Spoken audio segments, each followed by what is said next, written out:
there, this is the Cowboy Prophet. Today I'm going to discuss something that I have somewhat touched on. That's Ukraine. Let's get a wake-up call here on what's going on there. First off, this country, our country, does not need to be involved in this. Let's give a brief overview of what's going on. The idea that the Ukraine is going to be in NATO is a non-starter. It'll never happen. It would be World War III. So Mr. Zelensky, who's touted everywhere as a hero of heroes, I would contend is not.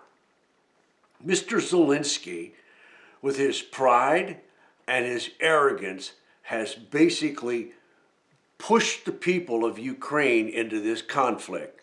It would have been very simple for him in the very beginning to state that we will not be part of NATO. That is a major problem. If you look at the map of Europe, and actually I was listening to Jim Rickards and he pointed this out, the Ukraine comes up and it's kind of a heart-shaped country. Well, the top of the heart points right at Moscow. Here's the other part. The Russians have only been invaded from the east one previous time. That was by the Mongols. They don't want a repeat of that. Anyone who studied ancient history would understand that. The Ukraine actually extends over, so there's parts of the Ukraine that are east of Moscow. Okay, another reason. Thirdly, the Ukraine was always a historic part of Russia. As a matter of fact, the first capital of Russia was Kiev. Okay, none of this excuses what Mr. Putin has done, so I'm not an apologist for him. I'm just giving some brief historical perspective to put it into position so you can properly discern what our involvement should be, which I contend is virtually zero. We should not be involved. This is a European problem. Let's move on to the other sticking point, which is Crimea. People don't see, the media here they're deficient. They don't tell the whole story. Crimea, again, was always a part of Russia. As a matter of fact, World War II, it started in Sevastopol in Crimea. There's a port there, and it was a very brutal battle. Now, how did Ukraine wind up with Crimea? It was Boris Yeltsin, let's recall him, the drunken sot that was basically one of the last leaders of the Russian Empire.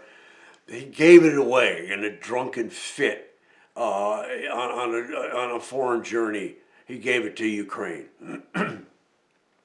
Okay, he did give it, but that just gives you a perspective. Secondly, like 85% of the people there speak Russian.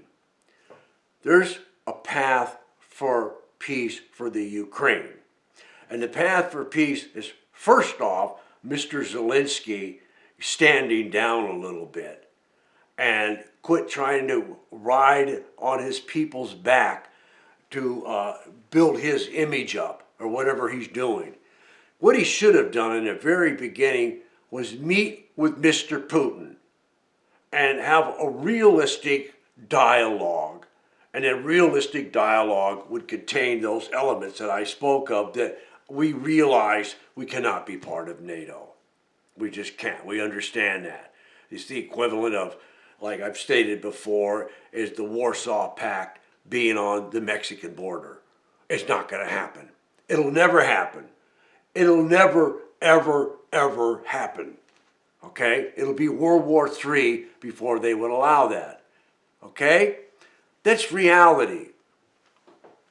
What the media is doing here, I think they're shills for the military-industrial complex, and that's certainly a term that's greatly worn out. But in this particular instance, I think there's a lot of truth to it. I think our best bet at this point would be to stand back and ratchet it down and let these two leaders, Putin and Zelensky, work this thing out. I would advise the rest of the nations to give them a little bit of breathing room and walk it back a little bit. Now, the thing is, it's basically a civil war because you have in the country of the Ukraine, you have the eastern part of it, they're all Russian speaking, they identify with Russia, they want to be with Russia, and on the western half, you have the ones that want to be part of Europe. That's an internal conflict. There's ways to resolve this. One is by Ukraine stating we're going to be non-aligned, like Finland. Worked for them, wonderful.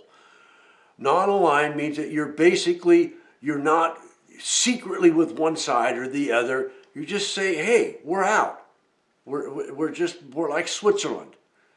That would be the first step. This would be a resolution to the problem. All right? I'm going to leave it there, and we'll see how it goes. Thank you very much. Cowboy Prophet signing off.